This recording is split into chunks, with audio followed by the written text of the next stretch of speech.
আজকে আমরা অনুশীলনী 16.2 এর 5 নম্বর প্রশ্নের সমাধান করব। একটি বর্গক্ষেত্রের পরিসীমা একটি আয়তক্ষেত্রের পরিসীমার সমান।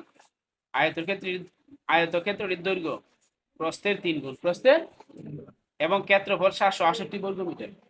প্রতিটি 40 সেন্টিমিটার বর্গাকার পাথর দিয়ে বর্গক্ষেত্রটি পাততে মোট কতটি পাথর লাগবে? একটি বর্গক্ষেত্রের পরিসীমা একটি আয়তক্ষেত্রের পরিসীমার সমান। তাহলে আয়তক্ষেত্রের দৈর্ঘ্য প্রস্থ নাই, দৈর্ঘ্য আছে প্রস্থের 3 গুণ, দৈর্ঘ্য আছে প্রস্থের 3 গুণ। মনে করি আয়তক্ষেত্রের প্রস্থ,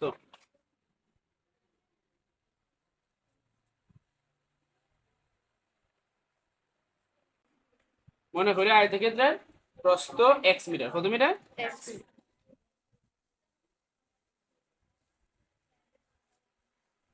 3 গুণ বলছে, তাই প্রস্থ দৈর্ঘ্য হবে কি 3x মিটার। কথা বুঝতে পারছো?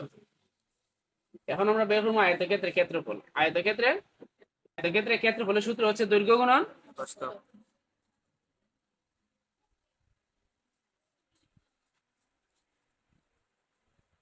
আয়তক্ষেত্রের ক্ষেত্রফল সমান দৈর্ঘ্য গুণন প্রস্থ। দৈর্ঘ্য হচ্ছে 3x গুণ প্রস্থ হচ্ছে x মিটার। তাইলে এগুলো মিটার হবে, বর্গ মিটার। 3x আর x যদি আমরা গুণ করি 3x স্কয়ার বর্গ মিটার। 3x আর x গুণ হলে 3x স্কয়ার বর্গ মিটার। এটা আয়তক্ষেত্রের ক্ষেত্রফল, আয়তক্ষেত্রের ক্ষেত্রফল। প্রশ্নের মধ্যে আমাদের আরেকটা আয়তক্ষেত্রের ক্ষেত্রফল দেওয়া আছে 768 বর্গ মিটার। 768 বর্গ মিটার। ওই ক্ষেত্রফল আর এই ক্ষেত্রফল দুইটাই সমান হবে। দুইটাই কি হবে? সমান সমান। তাহলে আমরা লিখতে পারি প্রশ্ন মতে 3x স্কয়ার সমান 768। 3 আছে গুণ, ডান দিকে নিলে কি হবে? তাইলে ভাগ হবে।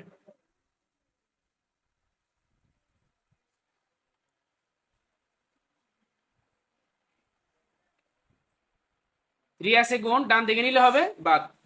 3 768 মধ্যে ভাগ করলে কত বাজাবে? 3 768 মধ্যে ভাগ করলে আমরা পাইতেছি 256। 256 স্কয়ারটা যদি আমরা ডান দিকে নিই তাইলে হবে স্কয়ারটা আমরা ডান দিকে নিলে হবে রুট। 256 এর বর্গমূল হলে আমরা পাইতেছি 16। 256 এর বর্গমূল 16, রুট বাদ। তাইলে x এর মান কত? 16। x মানে কি? x মানে প্রস্থ। x মানে প্রস্থ।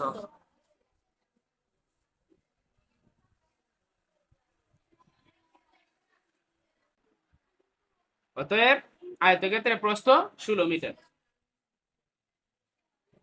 এবং আয়তক্ষেত্রের দৈর্ঘ্য কত?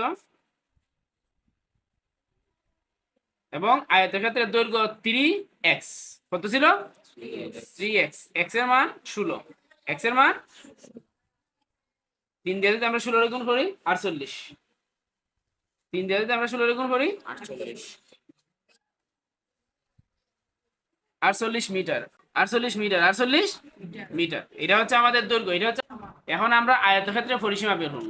আয়তক্ষেত্রের পরিসীমা, অতএব আয়তক্ষেত্রের পরিসীমা ইকুয়াল টু 2 ইনটু দৈর্ঘ্য যোগ প্রস্থ। দৈর্ঘ্য হচ্ছে আমাদের 48, দৈর্ঘ্য হচ্ছে আমাদের আর প্রস্থ হচ্ছে 16। দৈর্ঘ্য 48, প্রস্থ 16। আর এখন চুরাইকে এই ব্র্যাকেটের পরিবর্তে আমরা দেব গুণ। 48 আর 16 যোগ করো। 48 আর 16 যোগ করলে কত? 64। 48 আর 16 যোগ করলে আমরা পাইতেছি 64। 2 দিয়ে আমরা 64 গুণ করতে পারি। 2 64 এর মধ্যে গুণ করলে 2 আর 64 গুণ হলে 128 মিটার। এটা পাইছি আমরা আয়তক্ষেত্রের পরিসীমা। 2 আর 64 গুণ হলে 128 মিটার। প্রশ্নের মধ্যে বলছে বর্গক্ষেত্রের পরিসীমা সমান আয়তক্ষেত্রের পরিসীমা। আয়তক্ষেত্রের পরিসীমা সমান বর্গক্ষেত্রের পরিসীমা। বর্গক্ষেত্রের পরিসীমা সমান আয়তক্ষেত্রের। আয়তক্ষেত্রের পরিসীমা তো আমরা পাইলাম 128। এটা কিন্তু বর্গক্ষেত্রের পরিসীমার সমান। বর্গক্ষেত্রের পরিসীমা সমান। তাহলে আমরা লিখতে পারি অতএব বর্গক্ষেত্রের পরিসীমা 128 মিটার। 100। এখন আমরা বের করব বর্গক্ষেত্রে এক বাহুর দৈর্ঘ্য। বর্গক্ষেত্রে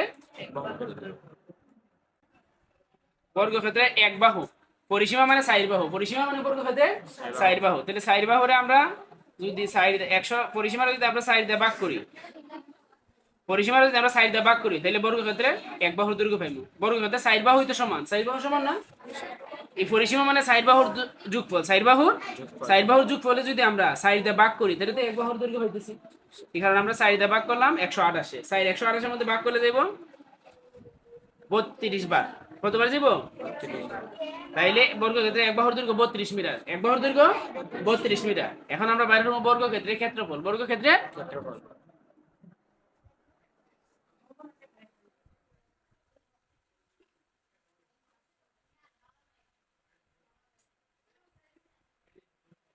বর্গক্ষেত্রের ক্ষেত্রফলের সূত্র কি? বর্গক্ষেত্রের ক্ষেত্রফলের সূত্র বাহু স্কয়ার। তাহলে আমাদের বাহু কত আছে? 32। বাহু কত আছে?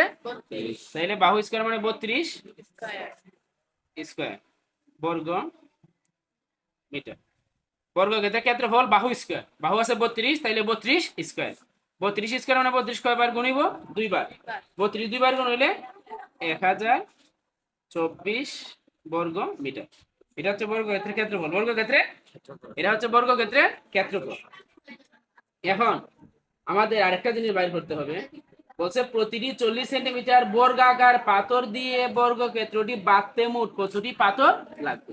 এখন পাথরের দৈর্ঘ্য, পাথরের ক্ষেত্রফল, এরপরে আবার বর্গক্ষেত্রের ক্ষেত্রফলের পাথরের ক্ষেত্রফল দিয়ে আমরা বাদ করব, ঠিক আছে? এখন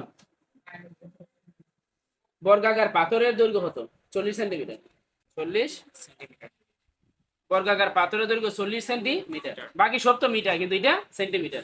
সেন্টিমিটার থেকে আমরা মিটারে নিতে হবে, সেন্টিমিটার থেকে আমাদের কি কই নিতে হবে? মিটারে নিতে গেলে কি করতে দিব? সেন্টিমিটার থেকে মিটারে নিতে গেলে 100 দিয়ে ভাগ করতে হবে, সেন্টিমিটার থেকে মিটার নিতে গেলে 100 দিয়ে ভাগ করতে হবে। এখন 100 দিয়ে ভাগ করো, 100 দিয়ে যদি ভাগ করা হবে 0.4 মিটার। 100 দিয়ে ভাগ করলে 0.4 মিটার। এটা হচ্ছে বর্গাকার পাথরের দৈর্ঘ্য, বর্গাকার পাথরের। এখন আমরা বাইর করব বর্গাকার পাথরের ক্ষেত্রফল। এখন আমরা বের করব বর্গাকার পাথরের ক্ষেত্রফল। পাথরটা যেহেতু বর্গাকার, এটা তো এক বাহুর দৈর্ঘ্য, তাহলে ক্ষেত্রফল সূত্র কি? বাহু স্কয়ার না? বর্গাকার কোন কিছুর ক্ষেত্রফল সূত্র কি? বাহু স্কয়ার। বাহু আছে আমাদের 0.4, তাহলে 0.4 স্কয়ার মানে 0.4 কয়বার গুণিব? দুইবার।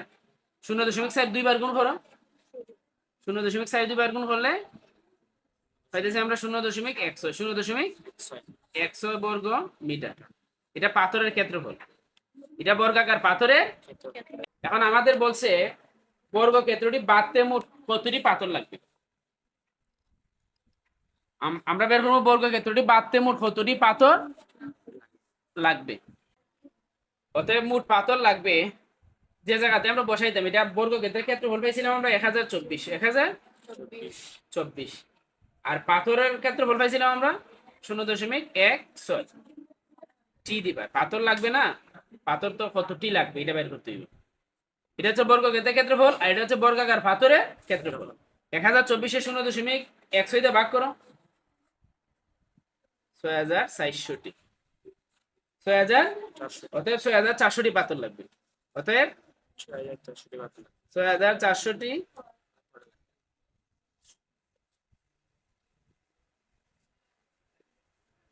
অতএব 6400টি পাথর লাগবে। আমরা 6 নং প্রশ্নের সমাধান করব। এখন একটি আয়তক্ষেত্রের ক্ষেত্রফল 160 বর্গ মিটার। যদি এর দৈর্ঘ্য 6 মিটার কম হয় তবে ক্ষেত্রটি বর্গাকার হয়। ক্ষেত্রটি আয়তক্ষেত্রের দৈর্ঘ্য প্রস্থ নির্ণয় করো। দৈর্ঘ্য প্রস্থ দেওয়া নাই, দৈর্ঘ্য প্রস্থ দেওয়া নাই।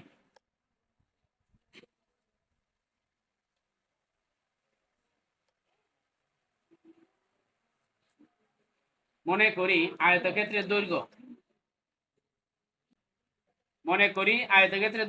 x মিটার এবং আয়তক্ষেত্রের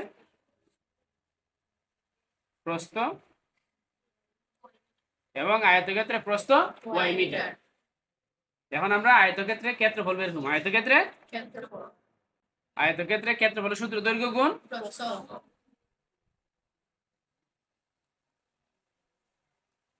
অতএব আয়তক্ষেত্রের ক্ষেত্রফল সূত্র হচ্ছে দৈর্ঘ্য গুণ প্রস্থ বর্গ মিটার। এখন প্রশ্নের মধ্যে একটা বর্গ মিটার দেওয়া, ক্ষেত্রফল দেওয়া আছে আমাদের 160 বর্গ মিটার। 160, এখানে আমরা লিখবো প্রশ্ন মতে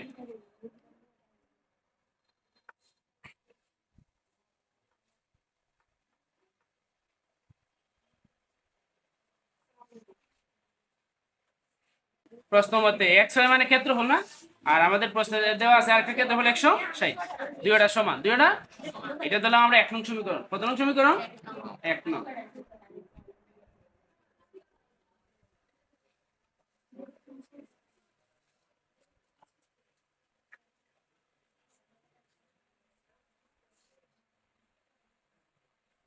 এখানে একটা শর্ত বলছে, আবার শর্তটা কি? শর্ত হচ্ছে দৈর্ঘ্য যদি এর দৈর্ঘ্য 6 মিটার কম হয় তবে ক্ষেত্রটি বর্গাকার হয়। ক্ষেত্রটি বর্গাকার হয়। দৈর্ঘ্য যদি 6 মিটার কম হয়, দৈর্ঘ্য যদি 6 মিটার, দৈর্ঘ্য আমাদের কত ছিল? x না? দৈর্ঘ্য আমাদের কত? x ছিল। তাইলে x থেকে 6 মিটার কম, 6 মিটার, x থেকে যদি 6 মিটার কম হয় দৈর্ঘ্য, তাহলে প্রস্থ সমান হয়। প্রস্থ কি হয়? সমান হয়। দৈর্ঘ্য প্রস্থ সমান হয়। দৈর্ঘ্য প্রস্থ, তাহলে প্রস্থ আমাদের ছিল y, প্রস্থ কি ছিল? y। দৈর্ঘ্য যদি 6 মিটার কম হয় তাহলে ক্ষেত্রটি বর্গাকার হয়। বর্গাকার হয় মানে কি? দৈর্ঘ্য প্রস্থ সব সমান। দৈর্ঘ্য প্রস্থ সব, এই কারণে লিখছি আমরা সমান y, মানে y ও সমান x মানে 6 ও সমান। তাইলে দৈর্ঘ্য প্রস্থ সমান, এটা বর্গ, ওই কারণে আমরা লিখছি সমান y। কথা বুঝতে পারছি? এখন 6 আছে মাইনাসে, 6 আছে মাইনাসে, যদি আমরা ডান দিকে নিই তাহলে হইব প্লাসের, x সমান y প্লাস 6। এটা দিলাম আমরা 2 নং সমীকরণ। কয় নং সমীকরণ? 2 নং সমীকরণ। এখন x এর মান 1 নং সমীকরণে বসাই আমরা অঙ্কটা সমাধান করব। x এর মান 1 নং সমীকরণে, x এর মান 1 নং সমীকরণে বসিয়ে পাই। 1 নং সমীকরণ কি ছিল আমাদের? x সমান 160। তাইলে x এর মান কত? y plus 6। x এর মান হচ্ছে y প্লাস 6। এই যে আমি x এর জায়গাতে বসাই দিলাম y প্লাস 6। বুঝতে পারছি? এখন দেখো, এখন y দিয়ে আমরা দুইটারে গুণ করব, y দিয়ে দুইটারে গুণ করব, y দিয়ে y রে গুণ করলে y স্কয়ার প্লাস y দিয়ে 6 রে গুণ করলে 6y।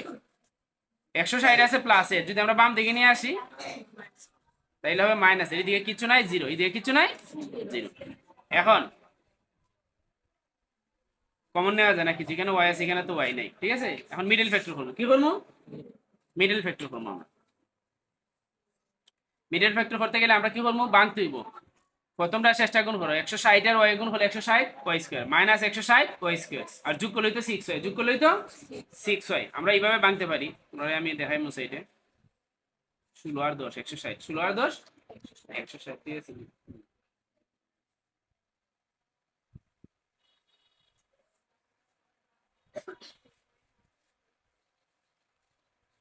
16টা y থেকে 10টা y যদি আমরা বিয়োগ করি, কটা y? 6টা y, ঠিক আছে? আবার যদি গুণ করি 16টা y আর 10টা y, 16টা y আর 10টা y যদি আমরা গুণ করি,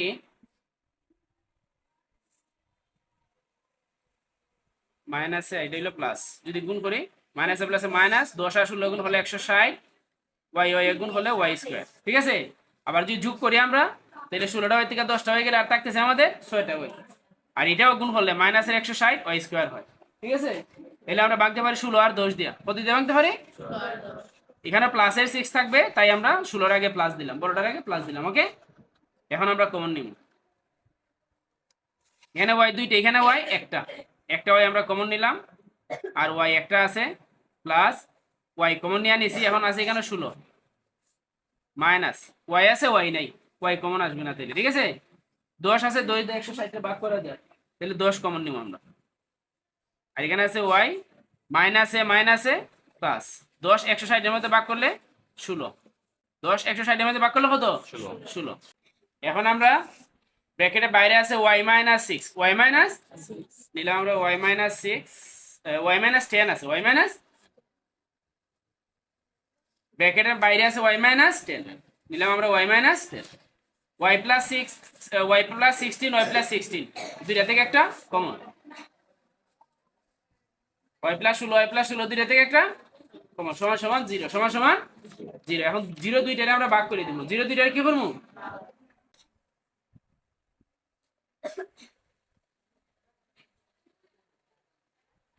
এই যে y - 10 সমান 0, y + 16 সমান 0। এখন মাইনাসের 10 যদি আমরা সাইড পরিবর্তন করি, প্লাসের 10। ইংলিশ আর বাংলিশ এক জাতি দিতেছি না, একই দিতেছি। আচ্ছা, অসুবিধা নেই। প্লাসে 16 যদি আমরা সাইড পরিবর্তন করি, মাইনাসে 16 তাইলে ঋণাত্মক মান আমরা নিব নি? ঋণাত্মক মান আমরা নিতাম না। লিখবো আমরা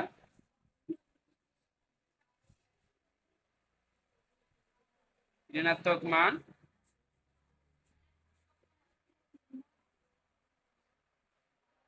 গ্রহণযোগ্য নয়। অতএব y সমান 10, মানে হচ্ছে দৈর্ঘ্য বা প্রস্থ ঋণাত্মক হতে পারে না, এই কারণে আমরা -16 নিলাম না। ঠিক আছে, তাহলে y সমান 10, y সমান 10। কিন্তু এটা হচ্ছে আমাদের প্রস্থ, এটা আমাদের কি?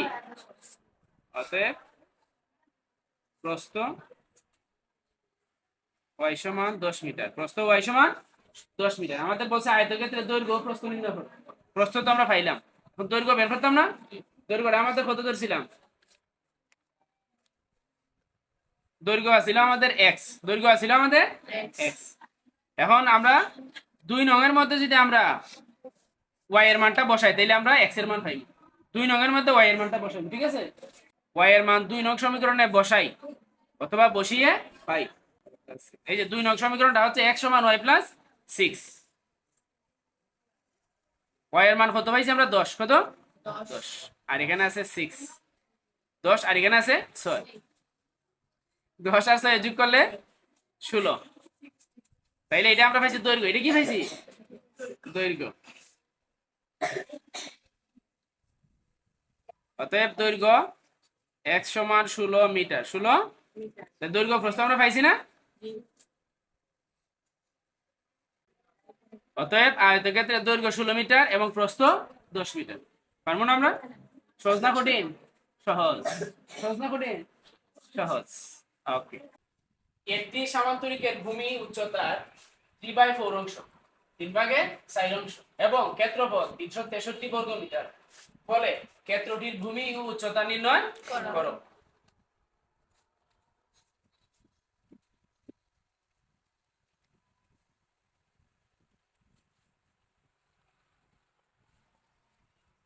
সামান্তরিকের ভূমি উচ্চতা 3/4 অংশ। উচ্চতার 3/4, উচ্চতা কোনো আসেনি, নাই। তাহলে আমরা ধরতে দিব উচ্চতা আগে। যে কোনো একটা কিছুর উচ্চতা ধরে নিব। আমরা উচ্চতা ধরি h, উচ্চতা ধরি h। ধরি সামান্তরিকের উচ্চতা h মিটার। সামান্তরিকের উচ্চতা ধরি h মিটার। এখন ভূমি, সামান্তরিকের ভূমি, সামান্তরিকের ভূমি উচ্চতার 3/4 অংশ। উচ্চতার 3/4 অংশ। তাহলে লিখলাম যে উচ্চতা গুণ 3/4 অংশ মিটার। এই জায়গা বুঝছো? ভূমি উচ্চতা 3/4 মিটার। উচ্চতা 3/4 অংশ কইছে না আমাদের? এই যে উচ্চতা লিখলাম, কোণ দিলাম 3/4। এখন কেন হলো? h তো উপরে আছে না? এখানে একটা সংখ্যা আছে, মানে কই আছে? উপরে। উপরের সাথে দিকে এখন গুণ হইব। 3 টা যদি আমরা h এর গুণ করি, 3h। নিচে কত? 4 মিটার। এটা পাইছি আমরা ভূমি, 3h/4 মিটার। 3h/4 metre. তাইলে উচ্চতা পাইছি, ভূমি পাইছি, পাইছি না? এখন আমরা বের করব সামান্তরিকের ক্ষেত্রফল। সামান্তরিকের ক্ষেত্রফল, সামান্তরিকের ক্ষেত্রফল ভূমি গুণ উচ্চতা। তাহলে ভূমি কি আছে এখানে? 3h/4, উচ্চতা আছে h, বর্গ মিটার। এখন লিখলাম ভূমি, লিখলাম উচ্চতা। এখন h টা তো উপরে আছে না?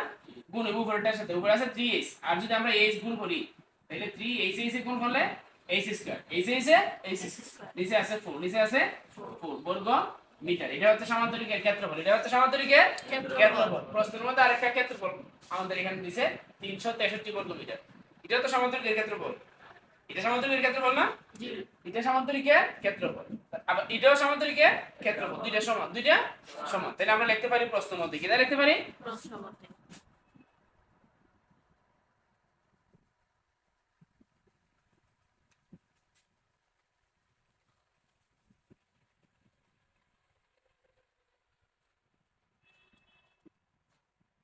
আমরা লিখলাম প্রশ্ন মতে এই যে এই ক্ষেত্রফলটা সমান এই ক্ষেত্রফল, মানে যে ক্ষেত্রফলটা আমরা পাইছি এটা সমান প্রশ্নের মধ্যে একটা ক্ষেত্রফল দেওয়া আছে না, দুইটাই সমান, এটাও ক্ষেত্রফল এটাও ক্ষেত্রফল, আমরা লিখলাম দুইটা সমান। এখন আমরা আর আর গুণ করব, ঠিক আছে? 363 নিচে কত আছে? কিছু নাই, না থাকলে 1, না থাকলে 3h স্কয়ার দিয়ে 1 যদি আমরা গুণ করি তাহলে 3h স্কয়ার, 3 সাইড দিয়ে 363 গুণ করো, সাইড দিয়ে যদি আমরা 363 গুণ করি কত পাইছি? 1452। এখন এই যে 3h স্কয়ার, 3 আছে গুণ, ডান দিকে নিলে হবে ভাগ, এটা আমরা রাখলাম এখানে h স্কয়ার 1452, 3 আছে গুণ, ডান দিকে নিলে হবে ভাগ, তিনটা ভাগ করো, 3 দেব 1452 এর মধ্যে 484 বার, 484 বার এস রাইট কে স্কয়ারটা যদি আমরা সাইড পরিবর্তন করি ডান দিকে নিয়ে তাহলে হবে রুট, কি হবে? রুট 484 উপরে রুট হবে, 484 এর উপরে রুট। এখন যদি আমরা 484 বর্গমূল করি তো রুট উঠে যাবে, কি রুট উঠে যাবে, 484 বর্গমূল কত? 22। তো h এর মান আমরা পেলাম তাইলে 22 মিটার। h মানে কি তা? উচ্চতা। h মানে কি তা? উচ্চতা। অতএব উচ্চতা 22 মিটার। এবং ভূমি বের করতে দিব না আমরা, ভূমি উচ্চতা পাইলে এখন ভূমি লাগবে, কি লাগবে? ভূমি। ভূমি কত? 3h/4, ভূমি 3h/4 দিলাম 3, h এর মান কত? 22, h এর কত? 4 মিটার। ভূমি আছে আমাদের 3h/4 দিলাম 3, h এর মান 22, নিচে আছে 4, তিনটা যদি আমরা 22 এ গুণ করি পাইছি 66, কত? 66, নিচে কত? সাইড, সাইড এসে 66 ভাগ করো, আমরা যদি 66 এর সাইডটা ভাগ করি, আমরা যদি 66 এর সাইডটা ভাগ করি 16.5, কত হয় না? 16.5। তাইলে আমাদের তো উচ্চতা, ভূমি আর উচ্চতা তো পাইলাম, পাইছি না? আমাদের বলছে ভূমি ও উচ্চতা নির্ণয় করো। অতএব অতএব অতএব সামান্তরিকের ভূমি 16.5 মিটার এবং উচ্চতা 22 মিটার, উচ্চতা 22 মিটার। বুঝতে পারছি আমরা সবাই? পারবানি সবাই?